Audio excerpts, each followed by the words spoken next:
What's up, guys? It's Tealus here. Welcome back to the Fell Hammer as we look at the second part of the two-part video series looking at Vengeance Demon Hunters. Demon Hunters in general only have 2 different specs, so we're only here for 4 videos as opposed to 6 for all the others and 8 for Druids. So a little bit different here, so you're only going to see this place so many times. In this video we're going to be looking at the talents that are available to a Vengeance Demon Hunter. In the first video we looked at all of the abilities that are coming for this brand new class, brand new spec in World of Warcraft Legion. We also looked at the artifact weapon coming for this brand new class and spec in Legion. So in this video we'll be looking at the talents. Now just a warning before we go any further. As I go through these talents, I will be constantly referring back to the spell book. In most other PvP and PvE talent videos, I don't refer back to the abilities because I assume that you generally know them, as these are not new classes for the most part. But with Vengeance Demon Hunters and Havoc Demon Hunters, the completely brand new classes, and so people may not understand the abilities still quite as well. Even watching through the first video, they may have already forgotten them. It's not ingrained to our brain like several of the abilities that we know across the game. You have not played against these in PvP constantly, so you haven't really kind of registered down what their abilities are and what they do. So I will be referring back to the spellbook a lot. With that being said, let's go ahead and pull up the talent tree. We'll start with PvE first, and then we'll move into PvP. I'm going to bring up the spellbook as well, so that we can see everything. So, let's go ahead and start with the 99 tier. In case you don't know, Demon Hunters start out at level 98, and they build up from there. I really don't like the idea that it's going to take all the way through the expansion for you to get up to level 110 and get all of your talents. All the other classes will have all of their talents locked in at level 100, but Demon Hunters are going to have to work their way up. I know they really couldn't just give you all your talents like straight at level 100, but I kind of wish there was, you know, maybe they had thought of doing Demon Hunters at maybe level 88 as opposed to level 98. That's more in line with how Death Knights were. If you remember when Death Knights were released, they came out at level 55, and by the time you were out of the zone, you were pretty much you were able to go straight into Burning Crusade and start working through Burning Crusade content. I kind of wish they had done that, especially since they're allowing people to kind of get access to this early. But instead they chose 98, and so you're not going to have all of your talents in time. So you start at 99 and work your way all the way up to 110 instead of it being like 89 and working your way up to 100. So, with that being said, let's look at the first ability here, which is called Abyssal Strike. Infernal Strike's range is increased by 10 yards and its cooldown reduced by 5 seconds. So if you forgot what Infernal Strike is, that is your gap closer for a Vengeance Demon Hunter. It allows you to jump in there. That is your gap closer. So it increases its range by 10 yards, so it gives it a full 40-yard range, which is in line with the new Warrior Charge.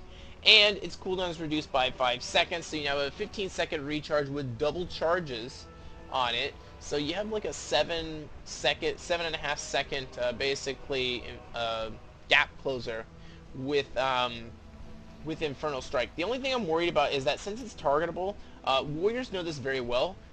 Heroic Leap has a lot of targeting issues, going up hills, etc. I'm afraid of that same of that being another big problem with Vengeance Demon Hunters. Hopefully it is not, but it is something that could be a problem, and we'll see what happens. Hopefully Blizzard is kind of let off the reins in terms of restrictions on where you can land and so forth. Let's just try right here. So I was able to jump up there on top of this thing, so maybe they have kind of relinquished the restrictions, but the thing that I'm worried about is right there is the pathing, which is what I'm most worried about in terms of this. So that I was able to jump on a ledge there, so hopefully that means that things are a little bit different here in Legion. Second option here is Agonizing Flames. Immolation Aura increases your movement speed by 30% and deals 50% increased damage. Immolation is going to do a lot of damage, so I can see this being popular. As you can see there, I was able to move pretty quickly, and I still have the aura going around me, so that's pretty cool. And then the last one here is Razor Spikes. While Demon Spikes is active, you deal 20% increased physical damage, and your melee attacks snare the target by 50% for 6 seconds. So one thing of note for Vengeance Demon Hunters is they really don't have a snare, a really good snare to use. They have a lot of mobility, just like their Havoc counterparts, but they don't have a very good snare. This could be the snare. I mentioned in the last video that Razor Spikes can pretty much be brought up 100% of the time. So you can pretty much have an auto attack snare 100% of the time. We'll see if that goes through. I'm not sure if it will be or not, but it seems pretty powerful. And if that's the case, this is easily going to be the choice for all PvPers.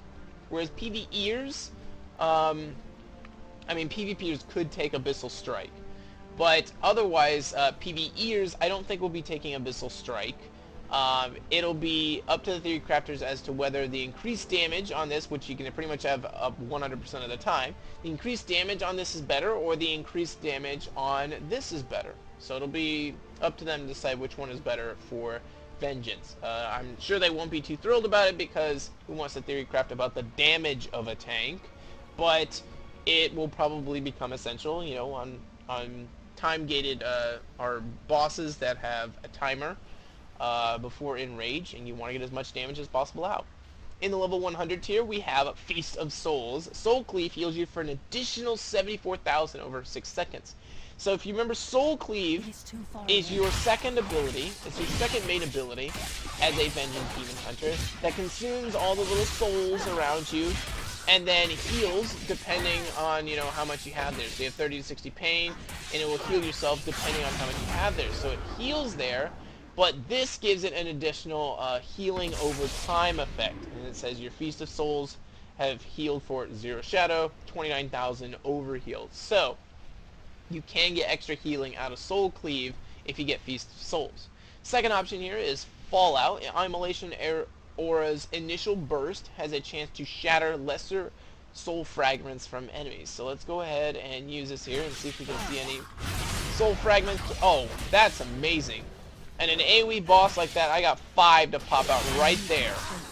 So this could be a good way, like in an AoE fight, this will probably be the option in PvE, because it gives you a lot of ability to restore health when you're taking some AoE damage. It could be that Vengeance Demon Hunters are more AoE-oriented tanks as well.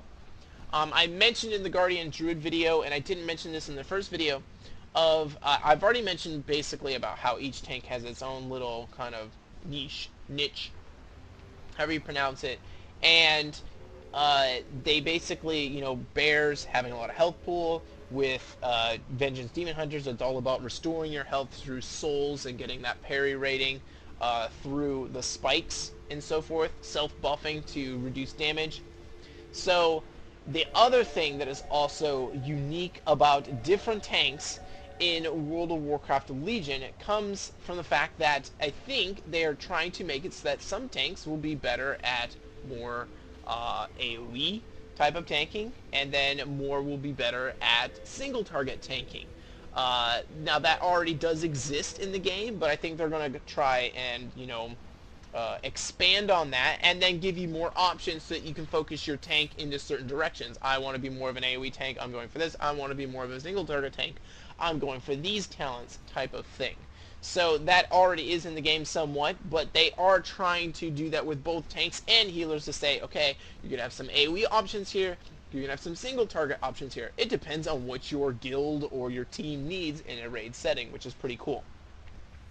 With that, we have the third option, which is Burning Alive. Every 2 seconds, your fiery brand deals 26,000 fire damage and spreads from the primary target to a nearby enemy. So, fiery brand. This is the brand that you put on a target that reduces their damage they deal by 40% to you. It lasts for 10 seconds with the buff from the artifact tree. So, 5 times it will link. This is something I easily see being taken for maybe a tank that is... I'm not quite sure actually where this will be tanked, because if it's a boss in which you've got like 3 different parts to a boss, you're going to have different off tanks, dealing with the other bosses. But if you run into a situation where you're going to have a lot of AoE, you may want this. It deals some extra damage, great, but really the fact that is you want more people with your fiery brand having that 40% reduction. Though it will also kind of go into account of how well that plays into something like Fallout. I would expect Fallout to be seen in a situation where there's a lot of AoE, but they're not very strong AoE mobs.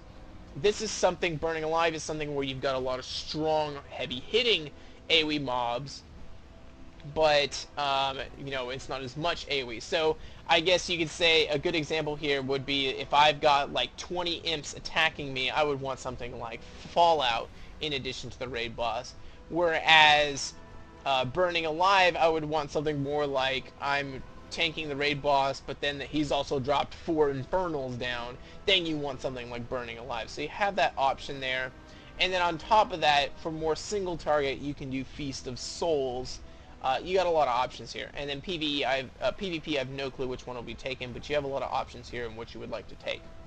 In the 102 tier, we have, we'll get to Fellblade because it's an actual active ability last. We'll look at Flame Crash. Infernal Strike creates a sigil of flame when you land. Now, if you've forgotten what sigil of flame is, it's basically the flame that you put on the ground, activates after 2 seconds, and then deals fire damage. This basically will allow you to, I should have switched before I did that, there we go. This will allow it to actually put one on the ground when you land. So there's a sigil, explode, deals more damage. So you could say it's kind of an AoE threat option that you can use in PvP. It may be some extra damage you can do. It's up to you. Let's take a look at the other talents before we go ahead and start making decisions here. We have Gluttony, which is a passive. Consuming a soul fragment increases the damage of your next soul cleave by 10%, stacking up to 5 times. I'm not a big fan of this one because I can see this being used in PvP, but in PvE, you basically, in my opinion, are going to be wanting to use your soul cleave when you really need some health back, relief off your healer, etc. That's when I see soul cleave being used. So, it'll also be used, obviously, when you reach maximum pain, because it's really the only thing that really takes pain to use, with the exception of Demon Spikes, which only costs 5 pain. So, I mean, Demon Spikes costs nothing for you to retain your pain. So this is really the main pain consumption, is soul cleave. So when you reach top and pain, you of course will use it, but I would consider people more being kind of concerned about using it at a specific time in which it really is nice, as opposed to wanting to use it for damage buffs. This could be something used in PvP, but I don't see really PvE using it as much. The last option here is Fellblade, which you charge to your target and deal 120,000 fire damage. Sheer has a chance to reset the cooldown on Fellblade. It's a 14-second cooldown. I like this because it basically gives you another charge. I believe Havoc also has access to this, but basically you jump in, and then there you go. And then Sheer has a chance to reset it. So I'm going to try and use Sheer as much as possible and see if I can get it to reset. Doesn't look like that's going to happen before it's already up again. But it's an AoE, and this is probably something that I see PvPers using, because it gives you more sticking power. However, it also generates 14 pain. Your pain generation isn't the greatest. You have Immolation Aura, which is 20 pain over 6 seconds for a 14-second cooldown, and then you have Sheer, which is just 7 pain every strike. This is 14 pain, but it's also on a 14-second cooldown. So it gives you some more pain generation. It depends on how pain-starved you feel. This may be something that you want. Otherwise, the other options may be more useful in terms of AoE damage with Flame Crash, or AoE instantaneous threat with Flame Crash, and then just straight single target damage with Gluttony. In the 104 tier, I combined 4 and tier in the same word there. We have Feed the Demon. Consuming the soul fragment reduces the remaining cooldown of Demon Spikes by 1 second. Demon Spikes already has a ridiculously low cooldown for the uptime it has, so Why? There's no way anyone would take this, in my opinion. There's no reason to take Feed the Demon, period, the end. Um, Unless, I could be wrong about this, but let's check this here. It does not increase its, I was checking to see if it actually increased it from 20% to 40%. Let me go ahead and test this again when it actually reaches max level. We will test it again and see if it actually does. But if it doesn't stack, then there's no reason for it to, like, why would you even take this? You just need 100% uptime on this, which is all you need. So I see no reason for it to be taken. I could be wrong, but let me go ahead and build up some pain here, and then I will go ahead and use it twice in a row.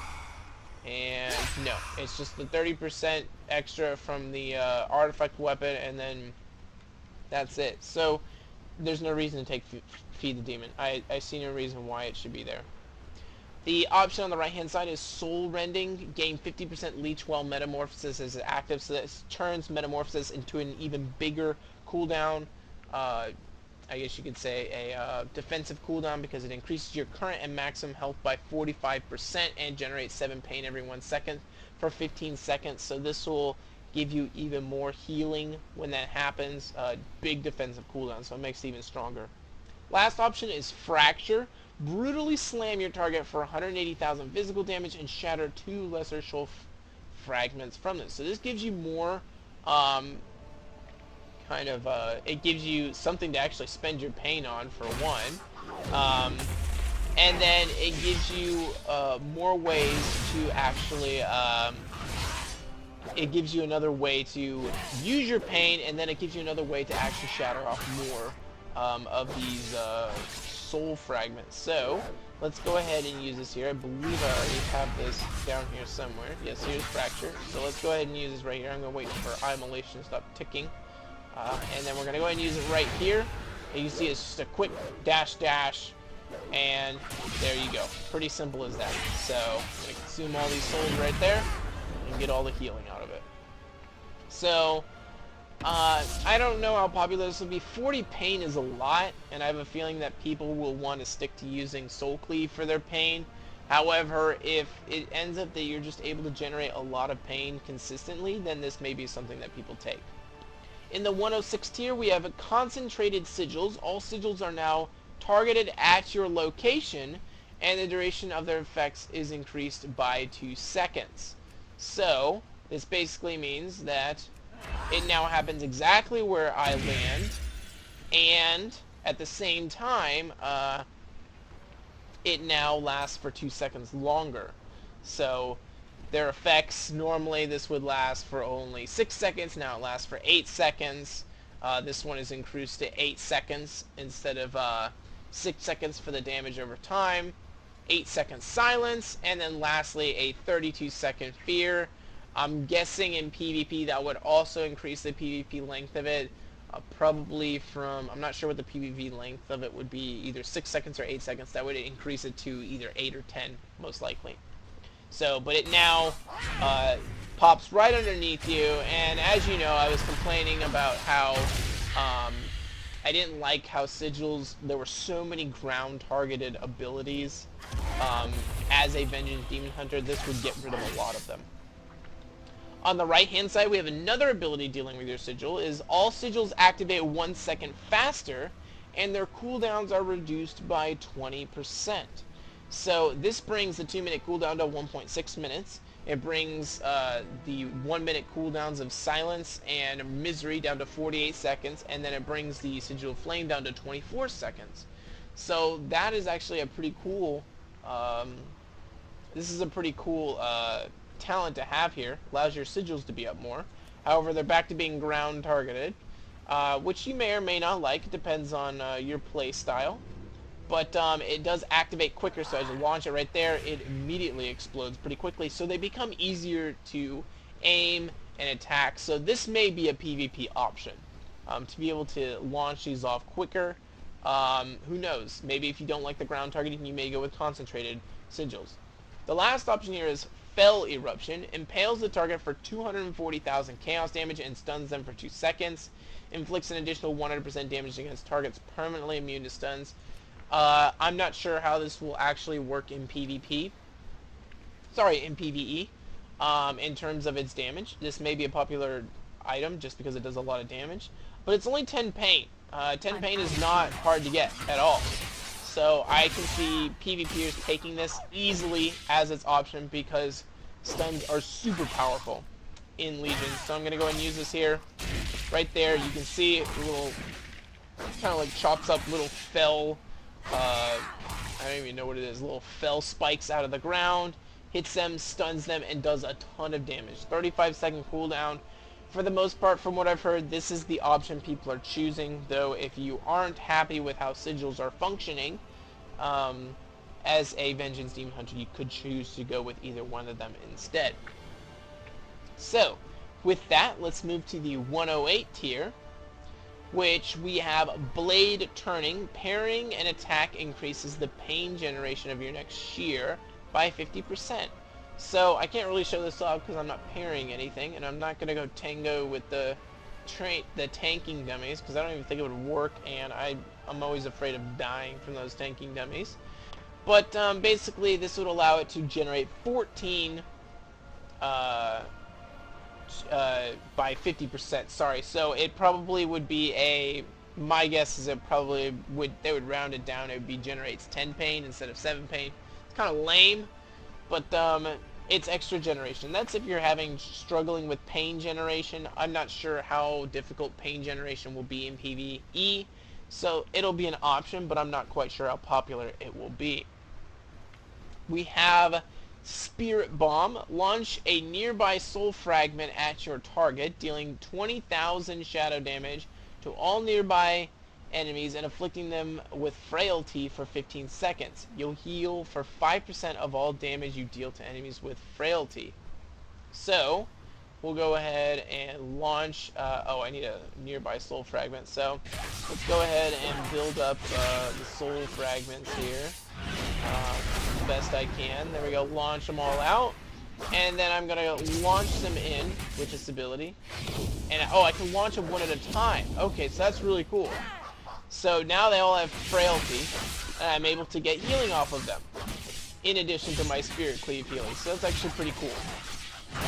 So that is Spirit Bomb right there, and what you're available to do. So once again, I'm going to show you. However, do take note that this takes away from your healing that you'll get normally from these. I'm going to pull this away so you can actually see a little bit better the Spirit Bomb. There it is. It launches in. There it is. Oh, the other one's not close enough. There we go. Launches in and deals damage.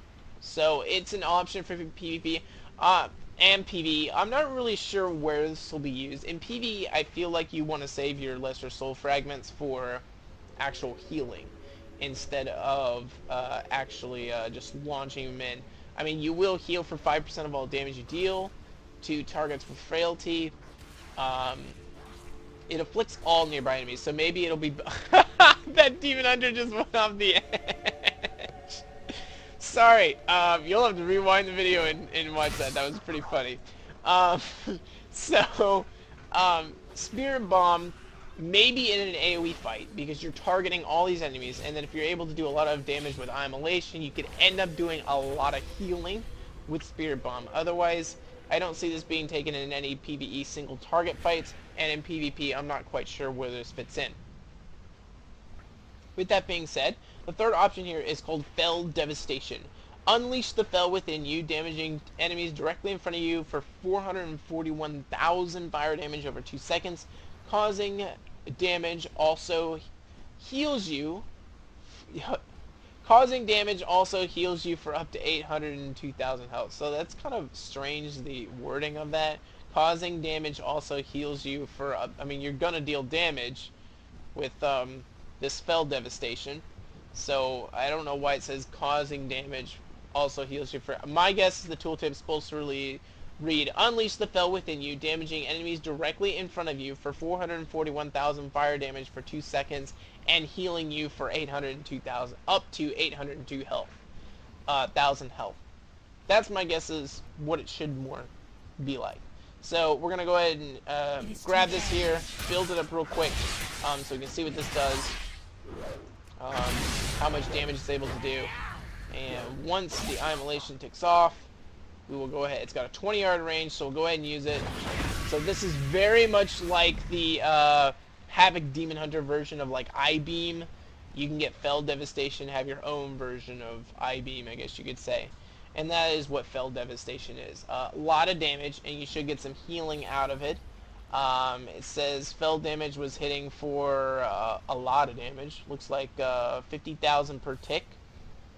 And then it healed me for 94,000. So it does heal for a lot. It adds to your healing overall. So basically this tier is kind of underwhelming. The parry could allow you to get a lot of pain generation because you're always going to have spikes up. In case you have forgotten, your demon spikes are your damage mitigation that gives you parry chance and reduces physical damage taken by a certain amount, and you pretty much will be able to have it up almost full time. So with having parries, allow your shears to generate more pain. That'll give you a lot of pain generation. The other option here is Spirit Bomb, which consumes those soul fragments for frailty instead of consuming them for health. It depends on how often you have a lot of pain. Maybe you have a lot of pain and you're not using Soul Cleave as much. Remember, Soul Cleave is what consumes all the soul fragments and heals you based on that. So maybe you're not using Soul Cleave as much, and so Spirit Bomb can be useful in terms of just sustain heal. But overall, I'm not sure where Spirit Bomb will fit into things in terms of its actual healing potential. So, with that, let's move into the 110 tier. First is Last Resort. This is a passive. Sustaining fatal damage instead transforms you into Metamorphosis form and returns you to 30% health. This effect may occur only once every 3 minutes. So this is pretty strong, and it basically cancels out having to use a rebirth. PvEers, this may be the option for you, just because of how, transforming you into Metamorphosis form is pretty strong. You can game the system if you really need to and make it so that you get a big heal off when you actually need it, or I should say let the tank die. We know his last resort is up, and then you can heal them up from there. So it can be like you can game the system depending on the situation in the PvP match.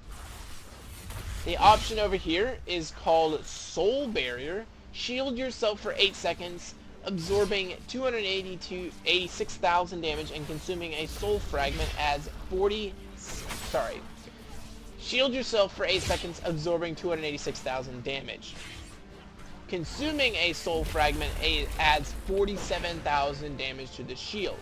Soul Barrier's absorption cannot be reduced below 38,000, consumes all soul fragments within 20 yards. So this is another way for you to actually consume soul fragments. And I know there's a lot of people here, but I'm going to build up soul fragments right here, and then we're going to take a look at Soul Barrier and see just what it can do for us.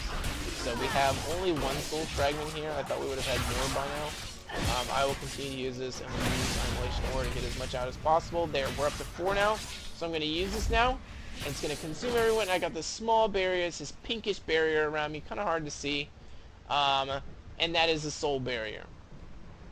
It only lasts for 8 seconds. So you can kind of game the system and be like, okay, I know big damage is coming. I'm going to use Soul Barrier. That could be an option that you choose. 20-second cooldown, only costs 30 pain. If you end up having a lot of pain generation and you find yourself not using Soul Cleave as much, that could be an option. Maybe you're at 100 pain, and you're able to use Soul Barrier to mitigate a lot of boss burst damage, and then on top of that, then you can use Soul Cleave afterwards to heal yourself up. There's a lot of options there. The last option is called Nether Bond. Bind yourself to a friendly pair for 15 seconds. Every 1 second, the health of you and your target is redistributed such that you are at the same percentage of maximum health. I'm going to try and use it on this player right here. I don't know if it's going to work.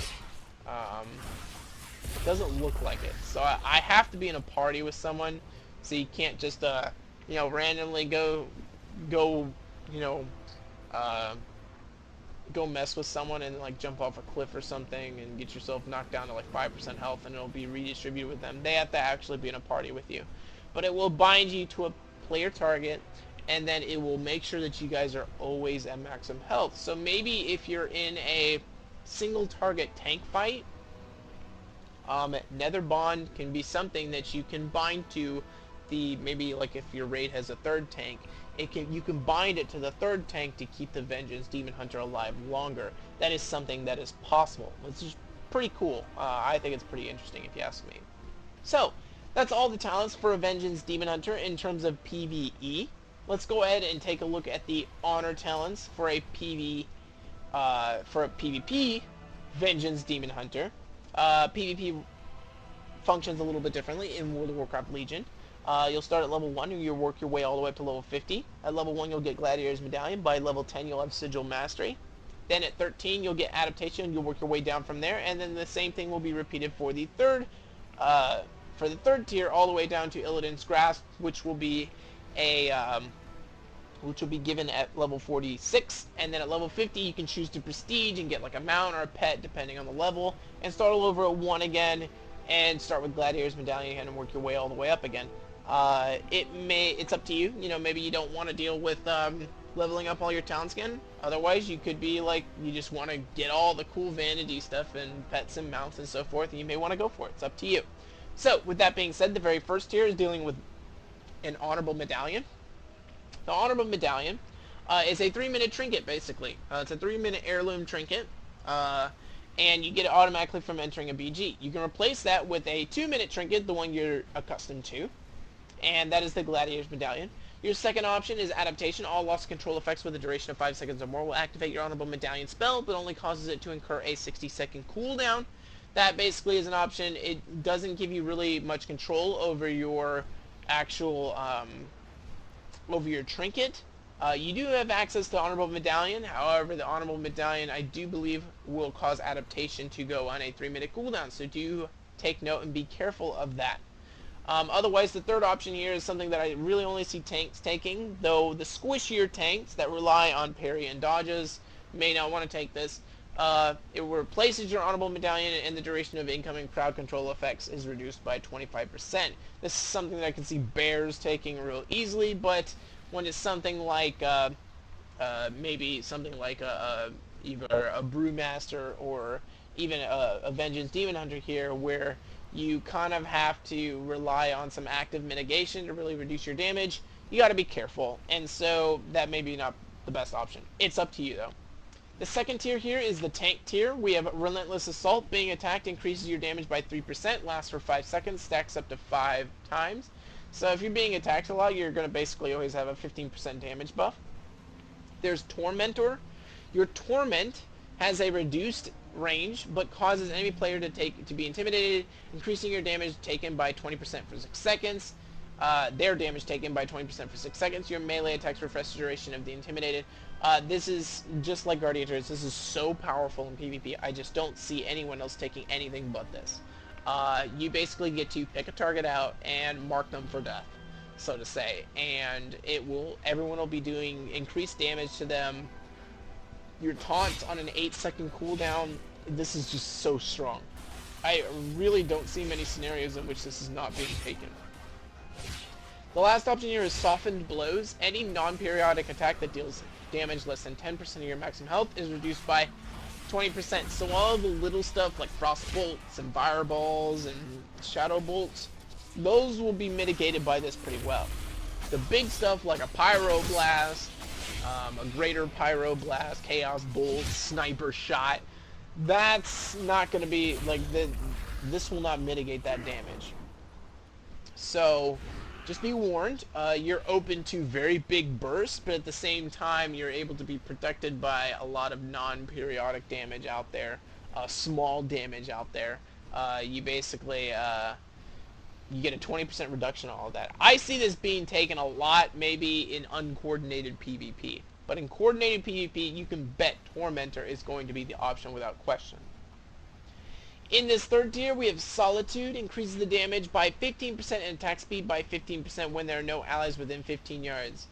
I really you know, as a team, you want to be near your team in PvP, and so I really don't like this. I didn't like this the first time I saw it, and I don't like it now still. Um, you should be with your team, not by yourself. Maybe if you're tank, vengeance tank, holding the flag, trying to hold them off while your team's trying to get the flag back, maybe it could be used, or maybe you're holding a node by yourself as a tank. This could be useful, okay? That's the only time I see use out of this. So maybe on a node map like Battle of Gilneas, Arathi Basin, but other than that, I wouldn't expect this to be a popular option. There's Reign of Chaos. Infernal Strike has an additional 10-yard range and 1 additional cooldown charge. So it has 3 cooldown charges, and if you got that other talent, it would have a 50-yard range, which is makes it the best gap closer in the entire game. So if you've forgotten, that is your Infernal Strike. That's pretty cool. So I'm not quite sure how popular that will be, but that's a pretty great option, and that's probably my favorite in this tier. Cover of Darkness increases the chance for you and your allies to avoid damage while within your darkness effect by 50%. If you've forgotten what Darkness is, it is this 3-minute cooldown that cloaks you, getting a 15% chance to avoid damage for 8 seconds, 15% chance to avoid all damage. This basically increases that, increases the chance for you and your allies to avoid damage while within your darkness effect by 50%, so they'll bring it up to 30% chance for you to avoid damage while within that big purple puddle. In the 4th tier, we have Unending Hatred.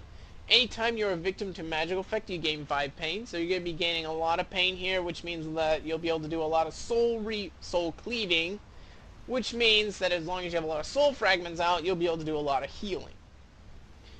Reverse Magic dispels all harmful magical effects from yourself and all nearby allies within 10 yards and sends them back to their original caster. 1 minute cooldown, that's really strong. So if your team's grouped up and has a whole lot of dots on you, you have Seeds of Corruption everywhere, etc., all kinds of mage dot effects, Shadow Priest, you name it, reverse magic and send them all back to the casters is really strong. And definitely, I think, one of the better talents. We have Eye of Leotheras, if I pronounce that correctly. You keep a watchful eye over an enemy.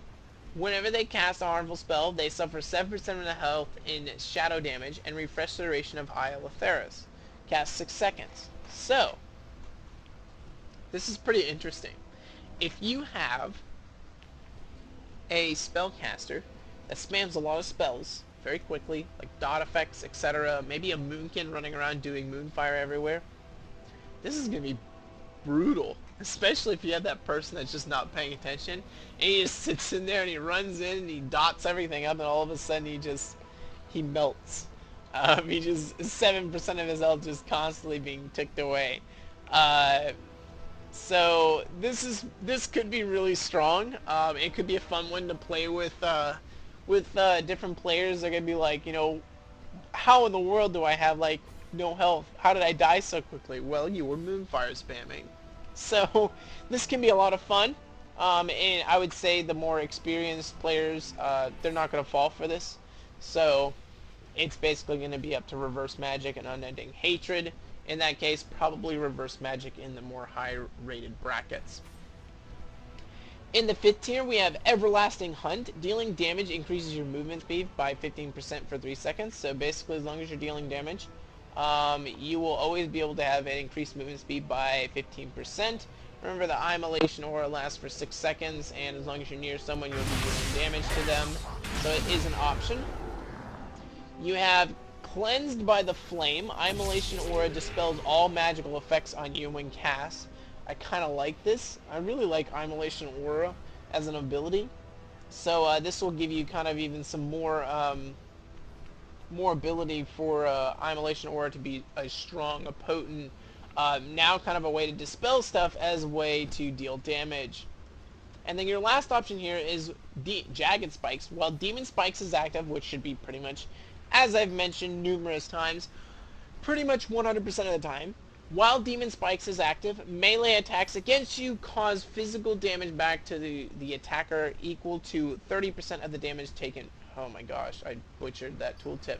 While Demon Spikes is active, melee attacks against you cause physical damage equal to 30% of the damage taken back to the attacker. So you are reflecting 30% of the physical damage, basically.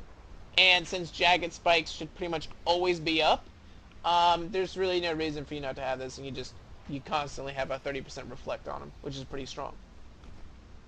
The last option, the last tier here, level 6 tier, we have Sigil Mastery. Reduces the cooldown of your sigils by an additional 40%. I'm starting to like this more and more. Because first off, you have that 20% reduction, which will bring it to 1.6 minutes, bring it to 24 seconds. It looks like 48 seconds and 48 seconds. I believe this adds on to this, so it's going to be almost another 50% reduction on top of that. So then this brings it down to like a 50-second cooldown. This would bring it, or it would be about a minute cooldown if I'm correct in thinking so. This would bring it down to more like 14 seconds. This would bring it down to 28 seconds or so. And having that mass, this mass AoE fear on like a 28-second cooldown is pretty strong. So I really do like this option. I think it's going to be kind of fun in PvP. You have Demonic Trample.